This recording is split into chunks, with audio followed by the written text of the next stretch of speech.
ओम नमः शिवाय नमः। दुर्गा सदिवादम महर्षि माटे जी बोले, ईश्वर की श्रवण की उत्पत्ति की कथा विस्तार पूर्वक कहता सुनो। श्रवणी महामाया के पास जिस प्रकार मंत्र के स्वामी हुए उसका हाल भी सुनो। पहले सूरज मंत्र के क्षेत्र वंशी सूरज नाम के एक राजा थे। सारे विश्व उनका राज था। वह प्रजा को अपने पुत्र के समान मानते थे। तो भी कौल वंशी राजा उनके शत्रु बन गए। दुष्टों को दंड देने वाले राजा सूरज को उनके साथ लड़ाई हो। कौल वंशी की संख्या में कम हंस पे राजा सूरज से हार गए तथा वह अपने नगर में आ गए। केवल अपने देश का राजा ही उनके पास रहेगा और वह उसी देश के राजा होकर राज करने लगे। किंतु उनके शत्रुओं ने उन पर वहां भी आक्रमण किए। राजा को बलहीन देखकर उनके दुष्मंत्रियों ने राजा की सेना और खजाना अपने अधिकार में कर लिया। राजा सूरज अपने राज्याधिकार को हार का शिकार खेलने के बहाने घोड़े पे सवार होकर वहां से एक भयंकर वन की ओर चले गए। उस वन में उन्होंने महर्षि मेघा का आश्रम देखा। वहां में महर्षि अपने शिष्यों तथा मुनियों से शोभित बैठे हुए थे और वहां कितनी हिंसक जीव परम शांति भाव से रहते थे।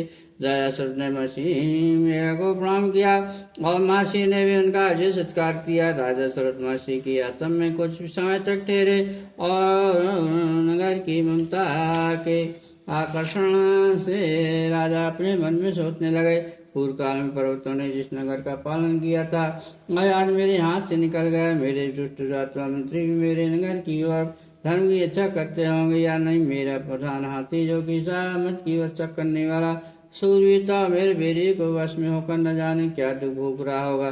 मेरे आज्ञाकारी नौका जो मेरी कृपा से धन और भोजन पालन से इसलिए सुखी रहते थे और मेरे पीछे से चलते जावा से राजा का अनशन करते होंगे तथा मेरे दुष्ट अवधात्मा मंत्री द्वारा व्यतीत धन को व्यय करने से संचित किया हुआ मेरा खजाना एक दिन अवश्य खाली हो जाएगा। इस अध्याय की इस प्रकार की बहुत सी बातें सोचता हुआ राजा अंतर दुखी होने रहने लगा।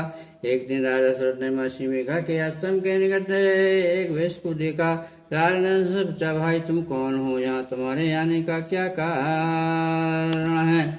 तुम मुझे शोक में से दिखाई देते हो, इसका क्या कारण है? राजा के हम नम्र वचन सुन वेश ने महाराजा सूरज को प्रणाम किया और कहा, वेश बोला, राजन मेरा नाम समाधि है और मैं धनियों के कुल में उत्पन्न एक वेश हूँ। मेरे दो स्त्री पुत्र आज को लोग फिर मेरा सब धन छीन लिया और मुझे घर से निकाल दिया है। मैं इस तरह से दुखी होकर इस वन में चला आया हूँ और यहाँ रहता हूँ। मैं इस बात को भी नहीं जानता कि अब घर में इस समय सब कुशल है या नहीं। वहाँ मैं अपने परिवार का चंद्र भी नहीं पा सकता कि घर में इस समय कुशल पूर्वक है और या नहीं। मैं अपने पुत्रों के संबंध में यह भी नहीं जानता कि वह सदाचारी या दुराचार में फंसे हुए हैं। राजा बोले, जिस धन के लोभी स्त्री पुत्र ने तुम्हें घर से निकाल दिया है फिर वह तुम्हारे दिल में क्यों प्रेम करता है? वेश ने कहा, मेरे विषय में आपका ऐसा कहना ठीक है कि तू मेरा इतना कठोर नहीं, मेरा इतना कठोर नहीं है। तभी उन्होंने धन के लोभ में पड़कर पितृ स्नेह को त्याग कर मुझे घर से निकाल दिया है। तो भी मेरे मन में उसके लिए कठोरता नहीं आती है। महावते, मेरा मन फिर भी उनके में क्यों फंस रहा है? इस बात को जानता हुए मैं नहीं जानता हूँ। मेरा चरण के लिए दुखी है, मैं उनके लिए लंबी लंबी सांसें ले रहा हूँ। उन लोगों ने प्रेम नाम क्यों नहीं, फिर भी ऐसे स्नेह के लिए मेरा हृदय कठोर नहीं होता है। महर्षि मांडवी जिनका है ब्रह्मा, इसके साथ महाराज सूरज दोनों महर्षि मेघा के समीप गए और उनके साथ न्याय भाषण करके वार्ता आरंभ की। राजा बोले, हे वन, मैं आपसे एक बात पूछना चाहता हूँ, सो आप कृपा कर मुझे बताइए। मेरे मन मेरे अधीन नहीं है, इसमें बहुत दुखी हूँ।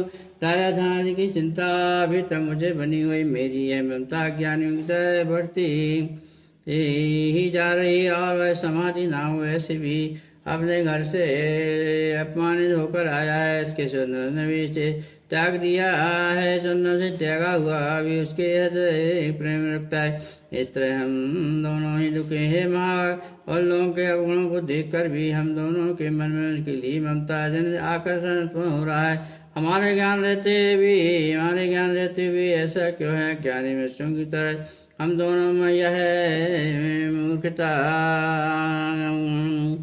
क्यों है? महर्षि वेगन का विषमा का ज्ञान सब जंतुओं को है, सब के लिए पृथक होते हैं। कुछ प्राणी दिन में नहीं देखते, कुछ रात को, परंतु कोई जीव ऐसे जो दिन तक रात दोनों को देख सकते हैं,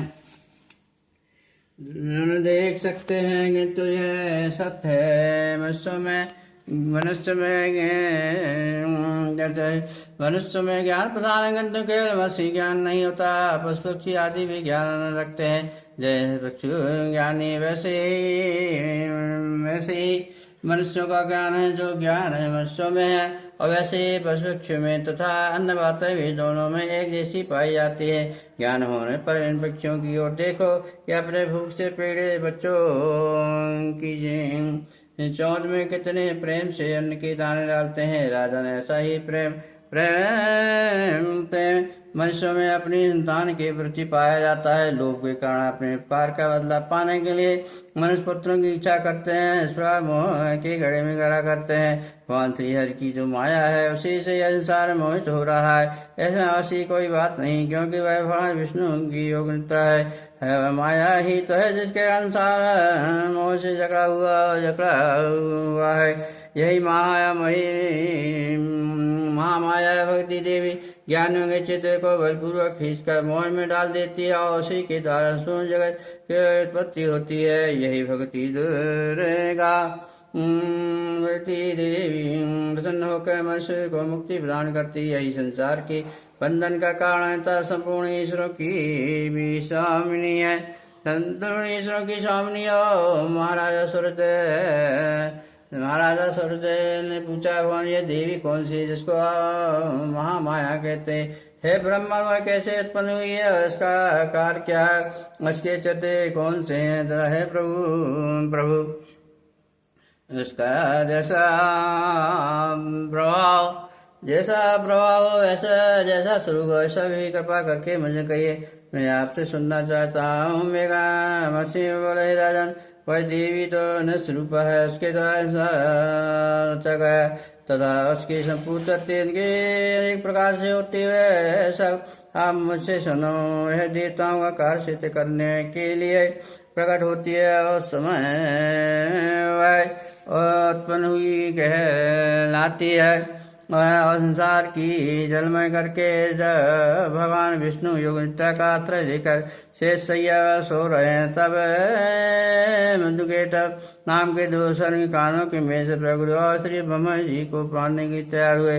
ब्रह्मा जी ने जब उन दोनों को अपनी ओर देखा कि भगवान विष्णु योगिता का आश्रय लेकर सो रहे हैं, तो वह उस समय श्री भगवान के जगाने के लिए अनेक नेत्रों विनाश करने वाली योगनिष्ठा की स्त्री कन्या ब्रह्मा जी ने कहा, देवी तुम ही स्वाहा, तुम ही सुधा, तुम ही विषाकार हो, तो तुम ही स्वरूप हो, तुम ही जीवन देने वाली सुधा। नित्य आचार प्रणय में आकार उकार मकार तीन माता के रूप में तुम ही के तेजो बिंदु पत्र अधमात्रा, जिसका कि विषय रूप से उच्चारण नहीं किया जाता है। देवी वह भी तुम ही है। देवी संध्या सावणिता परम जननी तुम ही हो, तुम ऐसे विश्व का धारण करने वाली हो, तुमने जगत की रक्षा की है, तुम ही जगत का पालन करने वाली हो, तुम ही कल्प के अंत में सबको भक्षण करने वाली हो। हे देवी, जगत की उत्पत्ति के समय तुम सृष्टि रूपा हो, पालन काल में मिष्टित रूपा हो और कल्प के अंत में सागर रूपा धारण कर लेते हो। तुम ही महाविद्या, महामाया, महावेगाहाती, महाव्रती हो। श्री और बहुत रूपा बुद्धि भी तुम ही है। लज्जा सृष्टि तुष्टि शांति और क्षमा भी तुम हो।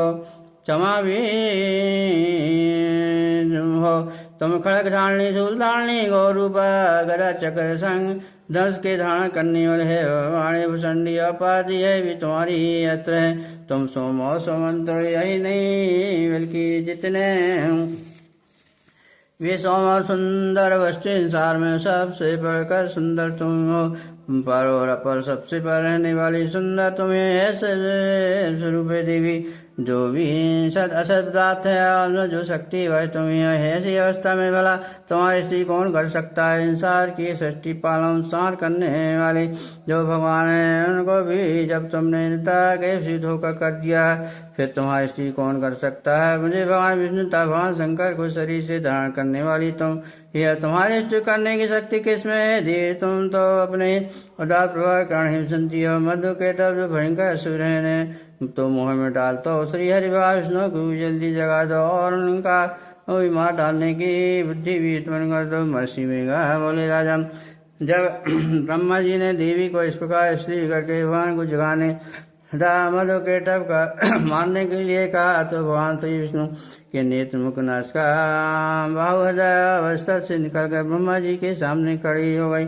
उनका ऐसा करना था कि भगवान श्री हरि तुरंत ही जाग उठे और दोनों असुरों को देखा, जो कि अत्यंत बलवान था, पराक्रमी थे और मारे क्रोध के जिनके नेत्र लाल हो रहे थे और जो ब्रह्मा जी का वध करने की तैयार थे।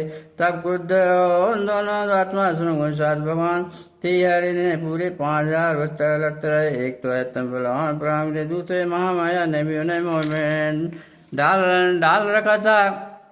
और अंत में श्री भगवान ने कहने पर, हम दोनों तुम्हारी वीरता से तन हैं, तो हमसे कोई वर मांगो। भगवान ने कहा, यदि तुम मुझ पर सुन हो तो तुम मेरे हाथ से मर जाओ, बस इतना सा ही वर मैं तुमसे मांगता हूँ। वही दूसरे वर से क्या बुझा। मसीह में बोले, इस तरह से जब धोखे में आ गए तब चारों ओर जल ही जल देखा, तो भगवान श्री हरि कहने लगे, जहाँ पर जल न हो सूखी जमान हो उसी जगह हमारा वध कीजिए।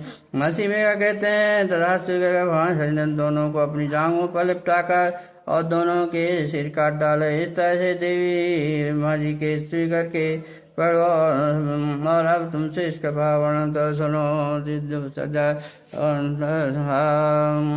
नमस्कार नमः ओम या देवी सर्वभूतेषु मातृ नमस्तस्यै राम नमः नाम सामंगले मंगले से सार्गे संगीत नमगे गौरी नारायणी नमस्ते बम स्वरूपे सरन्ने परमानंद स्वरूपिणी सिद्धि नारायणी नमस्ते शाणाय सर्वस्ते नारायण ओम ब्रह्मण्डाय नमः। ओम प्रथमोऽध्याय दुर्गा सप्तमी।